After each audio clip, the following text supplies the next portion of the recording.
एक कहावत तो हमने बहुत सुनी होगी कि मछली जल की रानी है। साथियों, हमारे प्रधानमंत्री जी ने भी इसको रानी बनाने में कोई कसर नहीं छोड़ी। नमस्कार साथियों, मैं हूं सुधांशु, आपके सामने लेके आया हूं एक स्कीम जिसका नाम है प्रधानमंत्री मत्स्य संपदा योजना।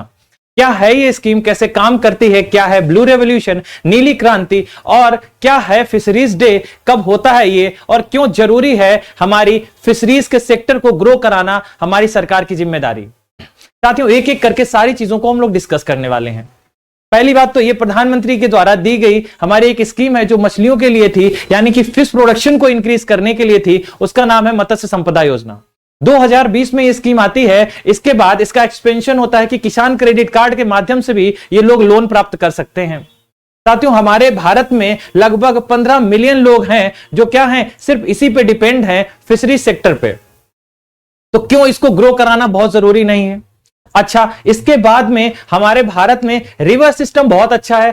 5 तरीके के रिवर सिस्टम भी बहुत अच्छे हैं। इंडस है हमारा, गंगा है हमारा, ब्रह्मपुत्र है हमारा, इसके बाद में ईस्ट की तरफ बहने वाली नदियां और वेस्ट की तरफ बहने वाली नदियां। इस तरीके का जब जोन हमारे पास में है तो फिशरी सेक्टर को क्यों अच्छा नहीं कर सकते? इसके बाद में हमारे पास स्पेशल इकोनॉमिक जोन भी बहुत अच्छा है, समुद्र की सीमा भी बहुत अच्छी लगाते हैं, तो हम लोग अपनी मैराइन फिशरीज को भी क्या क्यों नहीं ग्रो करा सकते हैं? इन सब को मद्देनजर रखते हुए हमारे पास एक स्कीम आती है जिसका नाम है मत्स्य संपदा योजना। इसीलिए हमारे मत्स्य की खेती को, यानी कि इस कल्टीवेशन को हम लोग बढ़ाने का काम करेंगे। साथियों, हमारे यहां पे फिशरीज डे भी होता है।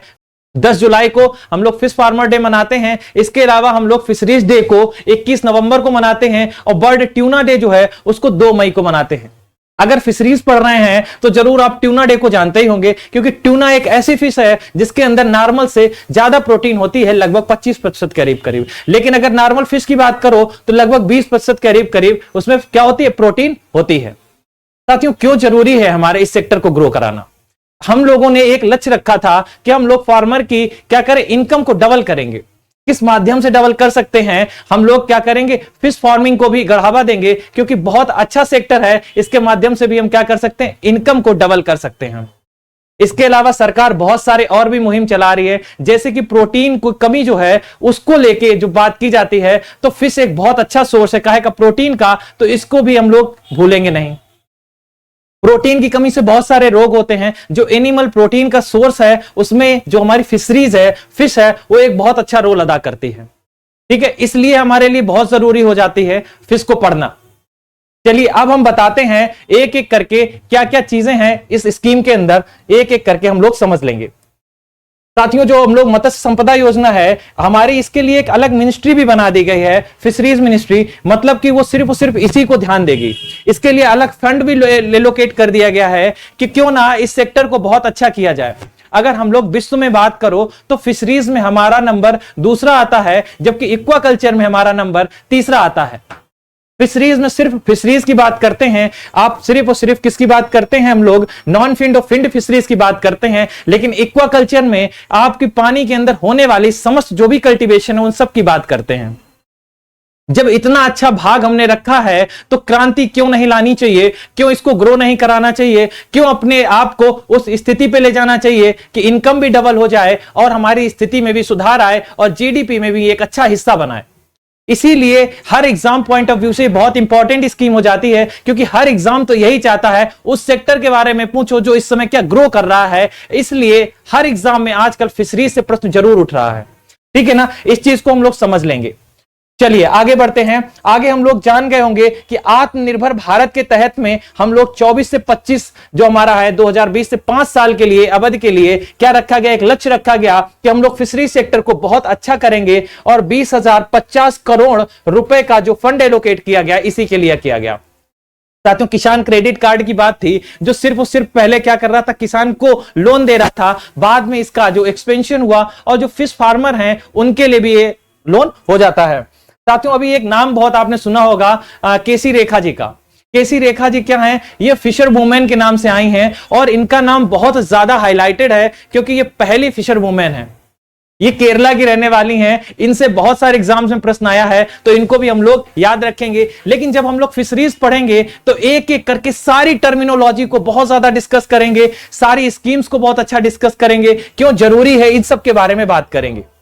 चलिए आगे बढ़ते हैं। आगे हम लोग एक बात और जान लेते हैं कि हमारा इसका आदर्श वाक्य क्या है। सुधार, प्रदर्शन और रूपांतरण, ये बहुत जरूरी है इसमें।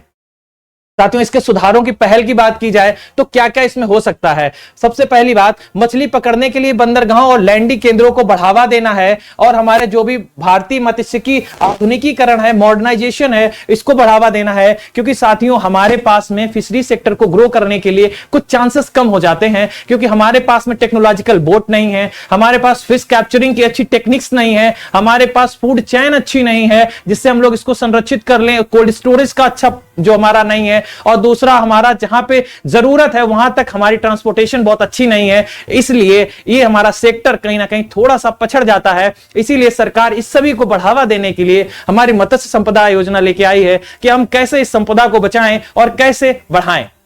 चलिए एक एक करके और सारी चीजों को जैसे हमने बताया है वो सारी चीजें हमने लिख दी हैं, और मछली बाजार को भी क्या करना है, अच्छा करना है हमको। इसलिए सरकार इस चीज को बढ़ावा दे रही है।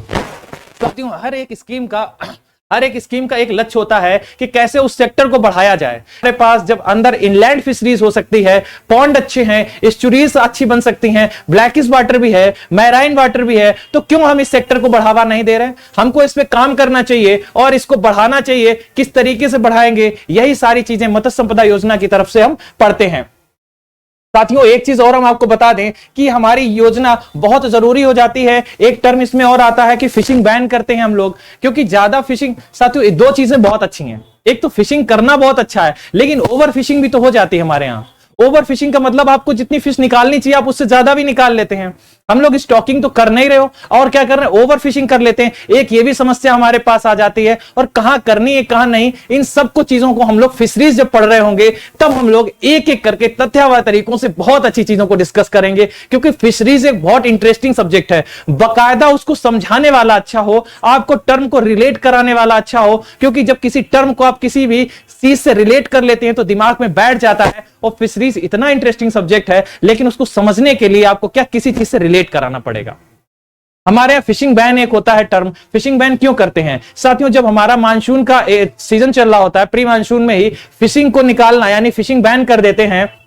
क्योंकि हमारी उस टाइम अगर फिश जो हमारी ग्रो कर रही हैं, जब वो अंडे हैं तभी हम लोग अगर निकाल लेंगे तो साथियों आगे हमको फिश क्या है, प्रोडक्शन में बहुत दिक्कत होने वाली है। इसलिए फिशिंग को बैन कर देते हैं। आपके जिस जगह जगह के हिसाब से वैरी करता है, मेनली 45 to 61 डेज का ये होता है।